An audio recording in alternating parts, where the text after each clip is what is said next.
के त कस्तो हाल मेरो साथी पनि यहाँ बहिनी।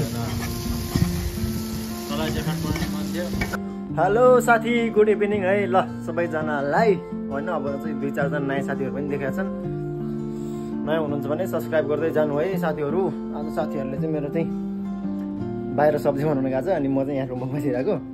ए हाम्रो एउटा डन चाहिँ यहाँ बसिरहेको छ।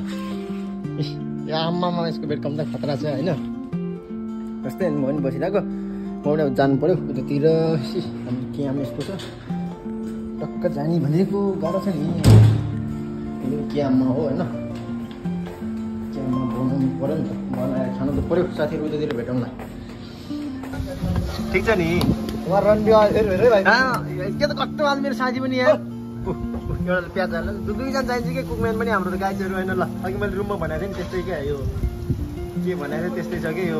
यसले त हान्नै गर्छ क्या फेरि। यसले घरमा कहिले बनाएर खा भयो, तर यसले चाहिँ गर्छ है। तर यसले चाहिँ गर्छ है, यसले चाहिँ एउटा बुहारी पाल्छ कि। म मान्छु यार साथीहरू होइन। म चाहिँ आजको लागि खुदै नदिनु भनेर आएको। दिदी गर्छ भन्नु, दिदी पाल्छ भन्नु। अहिले लागि दाइ बुहारी दाइ भाउजू भन्नु पऱ्यो नि त। दिदी पाल्छ भन्नु, दिदी दिदी मेरो दिदी चाहिँ मस्त पाल्ने भयो होइन। आजको लागि चाहिँ म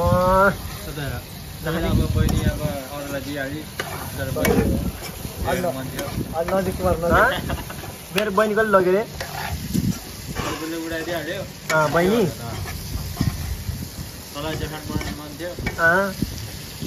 हाम्रो दिदीहरू छ त नि।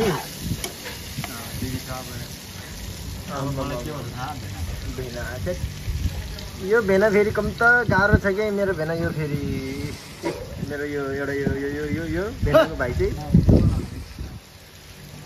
कस्तो स्वाग देखाएको छ त यार। यो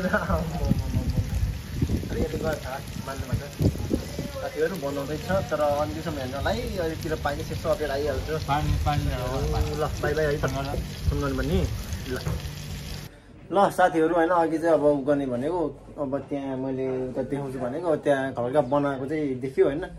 अब खाना पनि अब देखाउन पाएन नि त, किनभने आज ग्यास पनि सक्यो। त्यही भएर हल्का प्रब्लम भएको छ कि यतातिरै ग्यासहरू सबै थन्काएर राखेको। अनि त्यसपछि अब चाहिँ सुत्ने टाइम भयो होइन। मेरो साथी चाहिँ त्यतातिर बेड चाहिँ बबाल्छ। अहिले 9-10 बजिसक्यो, त्यही भएर कारणले हाम्रो यतातिर बिजी छ। अब के गर्ने, अब हाम्रो रुम यस्तै छ होइन। अब खाडीको बसाइ, अब खाडीको बसाइ। अब आगो पनि अब 2 वर्ष हुन लागिसक्यो। अब घर पनि जाने छ कि जाने हो कि नजाने हो भन्ने पनि टेन्सनमा छु साथीहरू म होइन। अब आजको लागि चाहिँ यति नै हो। भोलि चाहिँ मैले सक भएर होइन, म रुमबाट जानेदेखि लिएर मेरो ड्युटीसम्म चाहिँ के कस्तो काम हुन्छ, म ड्युटी जानेसम्म चाहिँ म भिडियो बनाउने प्रोसेस गर्छु भोलिको लागि चाहिँ। आजको लागि चाहिँ यति नै है साथीहरू। तपाईँहरू त मजा ज्यादा साथीहरू मैले नयाँ देखेँ जस्तो लाग्छ। साथीहरू कमेन्ट पनि देखाएको थियो होइन। यदि तपाईँ पनि यदि नयाँ हुनुहुन्छ भने सब्सक्राइब गरिदिनु है साथीहरू। ल साथीहरू आजको लागि चाहिँ good night, see you tomorrow, miss you all.